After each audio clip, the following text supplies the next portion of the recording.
This video presents the process of building a benchwork and a new set for 3D print on the theme container.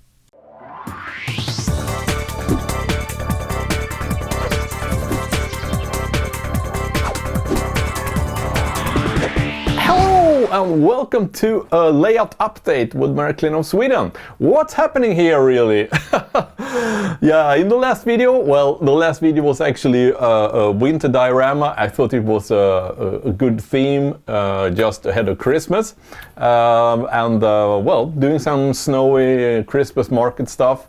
Very nice. It's a part of the Christmas celebration for me. So I hope you liked it. Before that, we did this video on the Puko band. I evaluated the Puko band, the center rail with the Pico Code 100 tracks.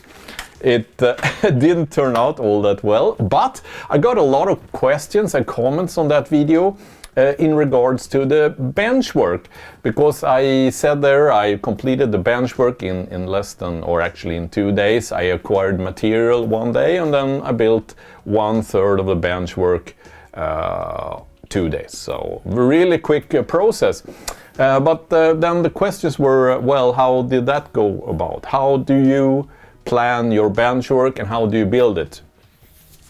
So we're going to have a look at this, how I take my track plan to then design a benchwork around the track plan I've settled for. So let's start in that end. After I made a rough outline, a line diagram, then I use AnyRail to plan the tracks, what track to use where. And in AnyRail, you can make an export of an image of the track plan. And so you do that and then you import that into a CAD program. In this case, it's Fusion 360. And with the track plan here, it's easy to make sure that you do not place beams where you will have turnout motors, for instance, that you plan the cross beams so you have access underneath. You see the square here up to the left where you can get the full body up and adjust things, re-rail cars and all those things, clean tracks. And of course have enough with beams so you get the mechanical stability. Alright, so there you have now the benchwork planned and ready for construction. You can of course do all of this work manually using track plan templates from whatever manufacturer of tracks you're using. Draw everything on paper and then transfer it in scale and add your benchwork on top of that or on a paper and make all that planning, I want to say, analog. Me growing up with computers in the 80s, for me, it's natural to take use of the great help you can get from the applications available today at no cost, really, to do these things. And also you get a lot of things for free, like all the dimensions of the woodwork. You don't have to think about that when drawing it. You just draw the benchwork you want and then you extract the dimensions. So you get a lot of time. Instead, you can build your model railroad rather than calculating sizes of the wooden pieces for the benchwork. So once that has been done, then of course it's just to build it. And the material I'm using is plywood. This is spruce plywood. The thicker plywood here is 16mm. I use that for all the long beams. The cross beams, the cross members are 12mm instead. Now, in addition to these two, I also use a 4mm plywood for landscape details, such as areas for roads and such things. So I start the construction works by cutting beams from the 16 and the 12mm plywood, then cutting those into length and then assembling them with glue and screws. As you see here, I do the assembly work on top of this storage cabinets I have purchased for this project. And you also see here I have made the drawers for the Central Station 3 and some accessories like track cleaning things, smoke liquids, things like that that typically always otherwise lay around on the layout. And lastly, I add table legs. The table legs are 2 by 2 by 2 inch thick beams, so 45 by 45 millimeters. And in the bottom of each, I add these adjustable feet, so I can fine adjust so all of the benchwork is level, even though the floor might not be. So very easy. These ones are available at low cost on Wish or Amazon. I've also added lights in the ceiling. These are the spotlights. Floodlights will come later. I've, as I said, added the floor. This is a standard click floor, which is lying on top of the Platon mat. I also made a bit of a special arrangement with these IKEA storage cupboards. I added wheels to them. And the wheels enables me to move these around and use the cupboards as or the cabinets as also table when working on the landscape or roadbed. Now, as you see both in the CAD images and also from the assembly video here, this is just 1/3 of the benchwork, and that is because I only have floor in 1/3 of the garage currently, and that is because there were cracks in the walls. I showed you earlier, I think before Christmas. But it turned out to be a lot worse than what I ever would have thought of. Actually, the foundation below the house is more or less totally missing. Yeah, it's just an empty room with some rocks piled in there. So the entire house, or the part of this house, has been like sitting in the air, more or less, and that's why there were so much cracks in the walls.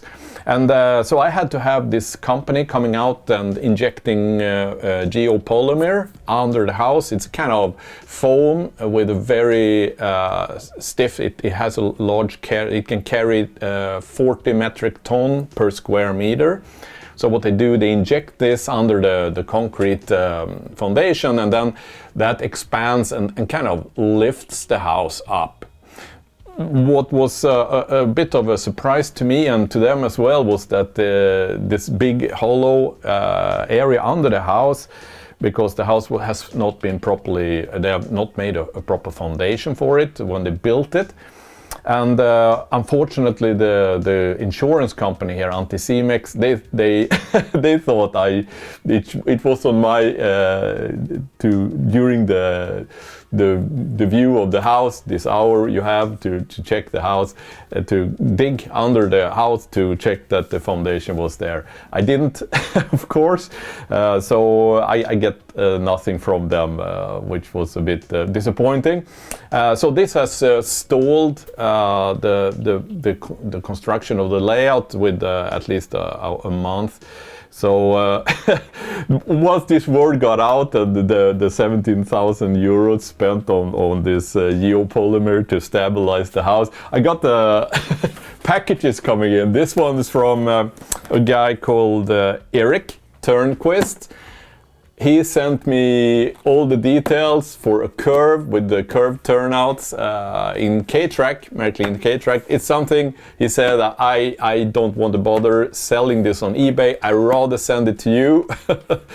So I will have an Eric's curve, and it didn't take all that long before I also got a package from another guy called Jörgen. He had planned to build a model railroad, but he realized he don't have the energy to do it. He lives here in Gothenburg, and so he sent me everything I needed for the Schattenbahnhof, the staging yard. So very, very, very kind of him. A big thank you goes out both to Eric and Jörgen for contributing to my layout. Both of these guys had a but Okay, but we want to come and run your trains on your layout once the layout is completed, and of course you're always welcome. I love having people coming here and running trains. It's a great thing. So for me it's a win-win. And of course I will have a sign for Eric's curve and for the staging yard, the Jürgen staging yard, of course. So a really cool thing, and very nice of you guys to help out here. All right, in this image here you see the 3D print studio. Yes. To start with here, I had this old heater. It was a wood oil-fired heater, which was really out of date. It didn't work. It was from 1968, at the time when house was built. I had a company coming in, removing that, and now instead I have installed ventilation here, so I have outgoing air. As soon as the 3D printers I'll start to coat with spray cans or whatever I'm using, then that will be ventilated out, so I don't have to stand in the fumes of this resin. I don't know if the resin is harmful or not. I don't know. The spray is for sure, especially the ones of the sprays that's not water-based. Then it's of course not good for you. So this is a really good amendment which I've been looking forward to having, and also that has springed the start of 3D design here. So we have designed first in a series of container sets. This first container set contains the 20-foot and the 40-foot standard container with the standard profile, along with some accessories for, I'll say, a container terminal. So it's a checkout house there, check-in house, and some light masts, and also a truck trailer chassis which can carry a 20-foot container. There are more coming, at least 1 or 2 more sets with container stuff. There will be specially extended containers, both European extensions and American special extensions, plus also a container ridge stacker. You know, one of those trucks going around, forklifts, or actually it carries the containers and can stack them onto each others. So that is coming as well, I would say in a few weeks or so. So a lot of things are happening, but until this video, not much on the layout, unfortunately. But now I'm hoping that in the next video here, in I'll say 2 or 3 weeks, I will be able to start the construction of the staging yard. I need to add another part of the benchwork before that can happen. I will also then present how I think when I do, I would say this layout will be divided in 3 parts so it can be transported, and how to do the joint between these with a lot of tracks going over the joints, and what's important to think of and how to arrange this in a proper way. So that is coming up also in the coming videos here. So thank you very much for watching this video with this layout update, which didn't actually show very much layout, but more layout is coming. Also want to send a big thank you to you guys who are patrons supporting the channel on monthly basis. If you not yet a subscriber or a patron, get over to Patreon, set up a support account there from $1 to $5, $20 per month, or make a one-off donation using the PayPal dialog found in video description below. And if you're not a subscriber, subscribe, enable that little bell, and you will get notification once the next video gets published. Until that happens, see ya.